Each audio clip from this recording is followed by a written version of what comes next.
How are we going for time? 10, 15, 22nd of June 2020. Now, just firstly, once again, let's say welcome any new members of coming along to this group, and I would say that.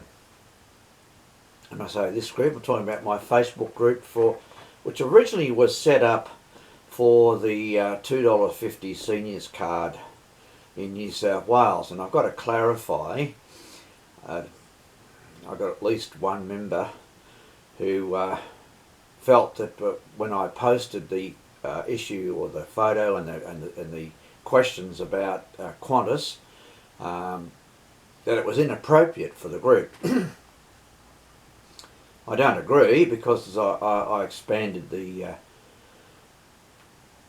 group to include all transport modes. I've said, in other words, by bus or by train or by plane, or if you want to extend that to ferry and what have you.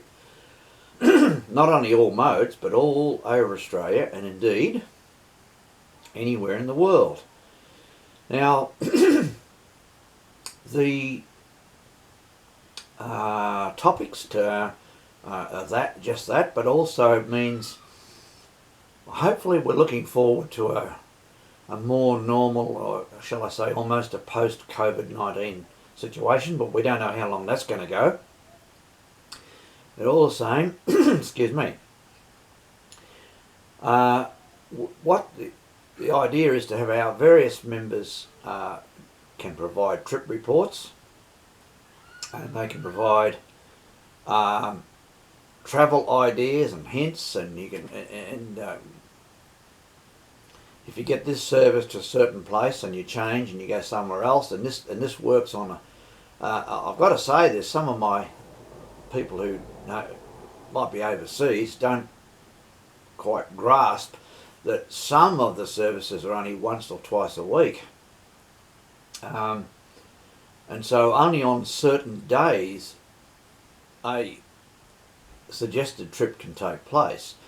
And some, I've done some of course, but in some cases they're on my list of things to do. And I've mentioned this in the past. There's services that go, I think it's 3 days a week anyway. They go up from Mildura to Broken Hill. Now it might be more than that, I'd have to double check on it. And incidentally, if you went up Mildura to Broken Hill on a Monday, on Tuesday morning, and I guess you would book a few days earlier, you must book within 7 days and not beyond. And they count 7 days as not Monday to Monday, but Tuesday to the following Monday. In other words, they consider 7 days, otherwise they consider that to be 8 days, would you believe? So within the 7 day period you book. And you'll get that for $2.50 to Broken Hill, and another $2.50 to Bathurst, for example. And then you stay overnight and you use your Opal card, and it's $2.50 to go Bathurst to Sydney.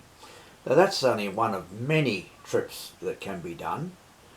But I did start out to say that if you want to talk about tours, cruises, and so on, you might want to give a trip report later on. I'm talking about when things are opening up.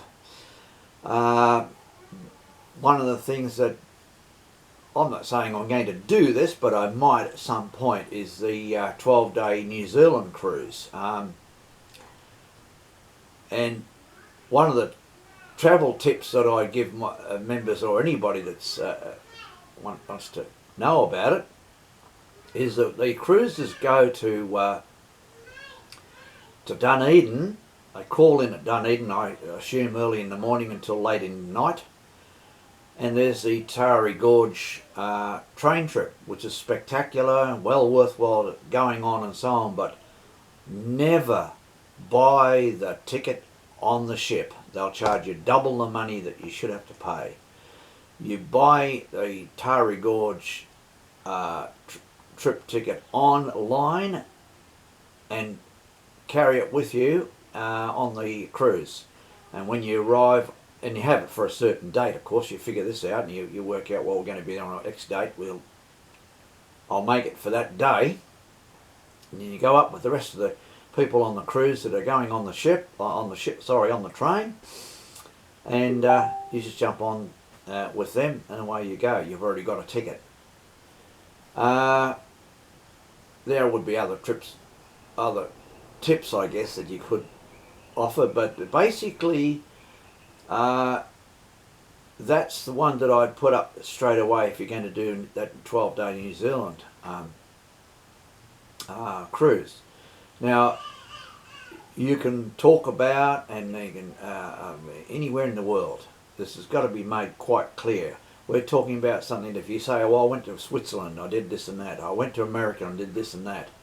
Britain, I did that, so on. Everything's open for all of that. And if you say, look, I really enjoyed the accommodation at such and such a hotel.